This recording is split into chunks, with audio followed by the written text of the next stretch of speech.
Right. So last week on the show, we spoke about the case of US WNBA star Brittany Griner, who you might remember was arrested in Russia back in February on drugs possession and smuggling charges. Now, it sparked initially, it was all very secretive, with nobody really knowing that she was being held captive by the Russians.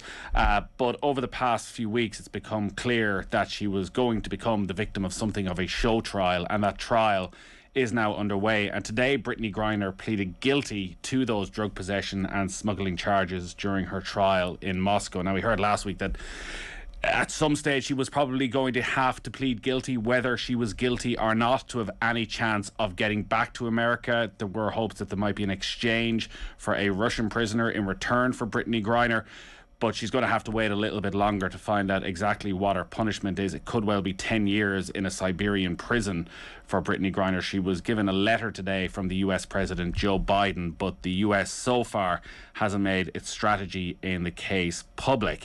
It is not the only case at the moment in Russia involving sports stars. This week, the goalkeeper of the Russian national hockey team, Ivan Fedotov, was detained in St. Petersburg. It's reported he's ended up at a military training center beyond the Arctic Circle.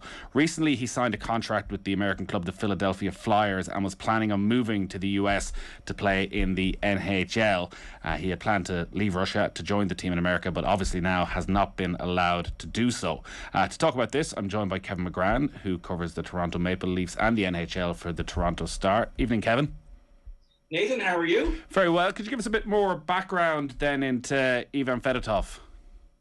Well, I mean, he's a very highly regarded goaltender, and the Philadelphia Flyers are one of those teams that seems to have nothing but goaltending problems, like one after another after another. So they were really counting on this guy to be their goaltender for the season, be their goaltender for the future, and this has really thrown a wrench into those plans. Of course, there's far more to it than simply one hockey team not being able to get one player.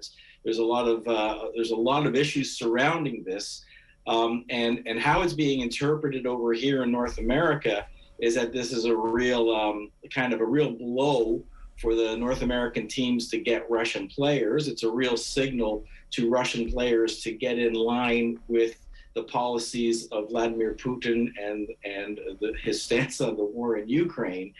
There's so many fingers to it. It's sometimes hard to digest everything that's going on all at once, and some of it, is pure speculation. But the big message is we spoke to. I'm in Montreal right now, and it's sort of like the annual draft, GM's meetings, all this going on, and really there's a big cone of silence around anything to do with Russia.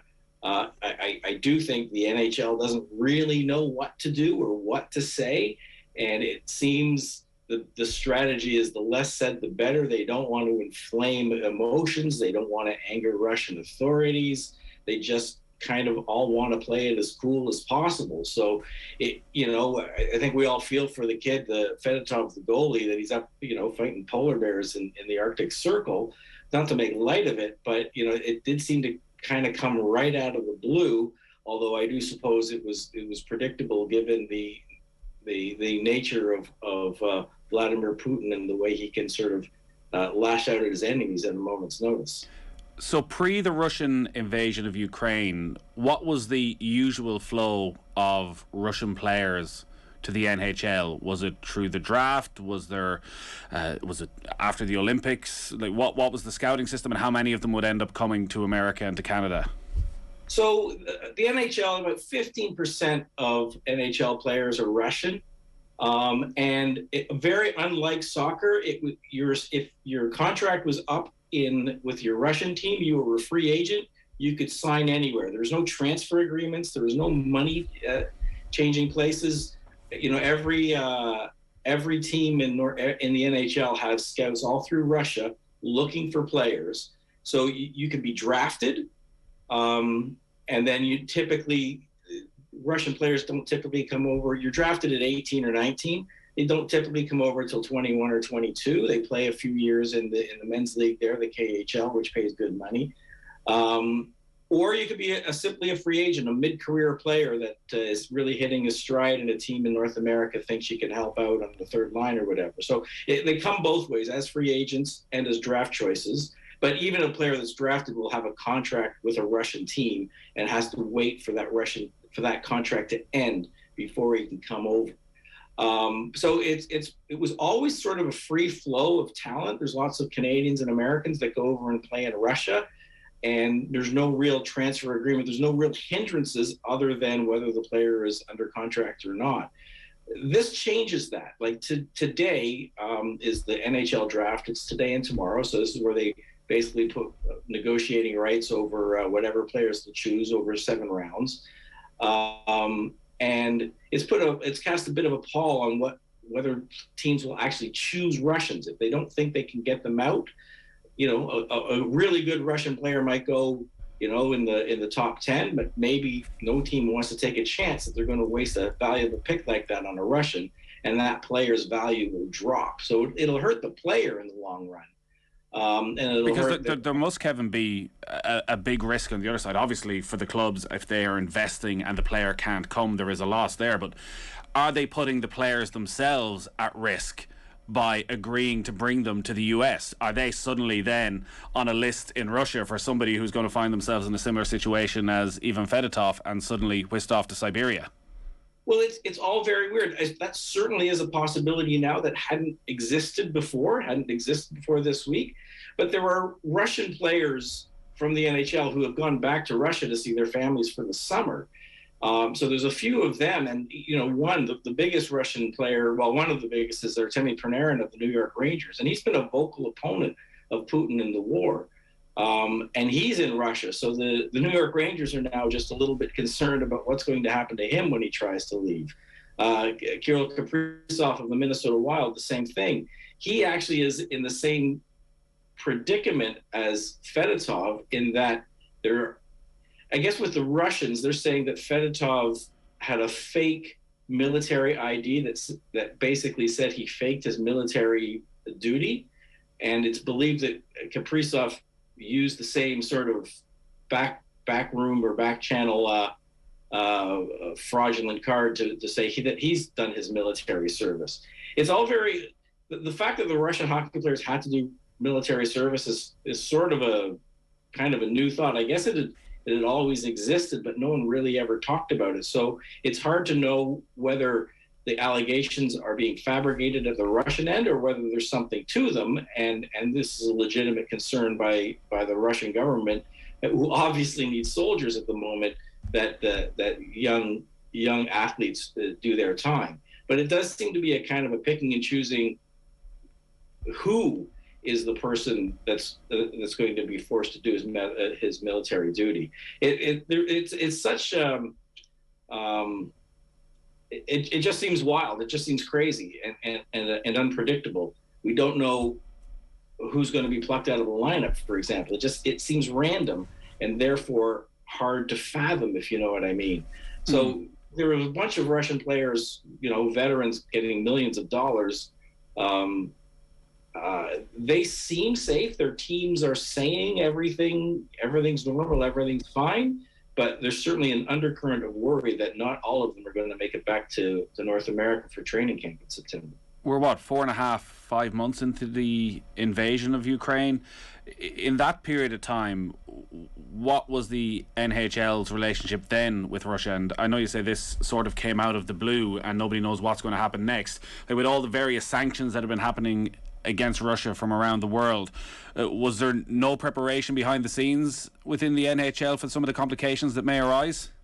Well, the biggest complication was with the players themselves. The traditions of North American sports writing is that the reporters like me talk to players before the game, after the game, on days off in practice. And of course, when Russia invades Ukraine, we kind of want to know what the Russian players have to say about this. But the complication was they really couldn't say anything about it. And so, as I've come to understand it, if they were asked a question about the war, they were supposed to support Putin up and down, like no comment which was a safe North American way of getting around a story, no comment would have gotten them in trouble. If they were asked about the war, they were supposed to support it. Otherwise, they'd be in trouble. Their family at home would be in trouble. So the upshot ended up being that they were not made available to the media as all the other players were. So, they might score the winning goal or get the shutout to win their team, but they weren't brought out for interviews. We're still in COVID, so we don't go into the room. They were brought to us, and so the team had a great deal of power over which players were allowed to speak. Before COVID, to talk to anybody because you're in the room and you just go up to anybody. So it became sort of a thing. Like, these Russians were having great games and nobody was talking to them because the teams were worried that the sports writers would ask questions of a political nature, which can happen. Like, sometimes we don't care. We really do care about the hot streak that he's on. So that was the biggest thing. Players basically vanished. You saw them on the ice, you knew they were there, but you couldn't speak to them afterwards. On Fedotov, then, it's over a week since he was detained by law enforcement in Russia. What is known of what's happened since then? Well, they're not really saying anything. The Flyers are certainly working whatever back channels they can, but they're not speaking publicly. It seems like everybody is afraid to say what's on their mind or to say what they're doing. They don't want to upset the apple cart. They don't want to offend authorities in Russia. They just want to let the process happen. And that appears to be exactly what's happening with the female basketball player, Griner, that I guess she had to plead guilty in order to start the process of her extraction. Now, Fedotov's in a different position because it's actual military service that he has to do. And if he's got 6 months of military service to do, that's what regimes like that do. They make them do their military service. I don't think that there's a payoff that could possibly happen to free a player. To me, it looks like he's just going to have to serve his time in the military, which, so be it. It certainly will hurt his season and maybe his career to be not being able to play goal. And do you think, Kevin, is that the least of his worries, that his career might be affected for 6 months and he goes and he serves this like all Russians do? Or is there any sense that this was a reaction to the fact that he was signing for a US club, that he was leaving Russia at this time to move to the West? I think it's all about the military service. And I only say that because other Russian players have been allowed to leave. Now, most of them are in Russia now, and we won't know if there's a really big issue until they start to come back to North America in August. I know the team that I cover, the Maple Leafs, has 2 Russians that they hope are with their team in September. And yesterday, the general manager, Carl Dubas, seemed to suggest everything was fine. But again, this is certainly something we're all going to have to keep our eye on. How free are these athletes to move out of the country and between leagues? It's certainly the first time in a generation this has happened. I mean, in the old Soviet Union, the players weren't even, were under lock and key when they traveled, that they would bolt the team or defect to the West. This sounds like a variation of that again that we're going to have to go through. Russia, it said, we're aiming to conscript more than 130,000 men for a year of military service in the spring, generally between the ages of 18 and 27, though I think Russia, like a lot of countries, quite often makes exceptions for elite level athletes who can't keep competing while they serve. But maybe in this case it was that Fedotov was simply trying to avoid it and got caught before he left the country. In terms of the greater relationship then and how it develops between the NHL and Russia, has the league been under any pressure to sever those ties ahead of this? Because these players who are playing in the NFL are held up as heroes, and as you said, like, they're not talking against the war, they're not talking against Putin, they're not talking at all right now. So it does feel as though the NFL is almost giving them a cover. Well, and it goes beyond that. There's international hockey as well, and I cover. There's a World Junior tournament. It's a big deal here in Canada, less so in other countries, but it's the best players under 20, and it's normally played in December, January. It got canceled because of the Omicron variant, so it's going to be played in August. And Russia's obviously, Canada, Russia, Finland, Sweden. Basically, they're the big hockey playing nations. And Russia and Belarus were kicked out of the tournament. They should have been in it, and now they are not in it. And so that is one thing that is happening to the Russians. They're not being allowed to participate in this. The NHL, it backs the World Cup. It's the backer of the World Cup, which comes and goes. It's not like soccer. It's not on a regular schedule. There's always international issues with timing and stuff like that. The NHL wants to bring the World Cup back in 2 years' time, and I keep asking the question, will Russia be invited? And the answer keeps coming back, we'll deal with that in 2 years' time. Like they just kick that can down the road. They don't want to come out and say anything to offend Russia, which is beyond the pale with me. Like, what more can Russia do? How much more can offend? How much more offensive things do they have to do before we actually say something about them? So the NHL is really kind of wishy-washy in that. But I suppose there is the safety of their players in Russia that has to be considered on their behalf. Yeah. Kevin, thanks a lot for joining us.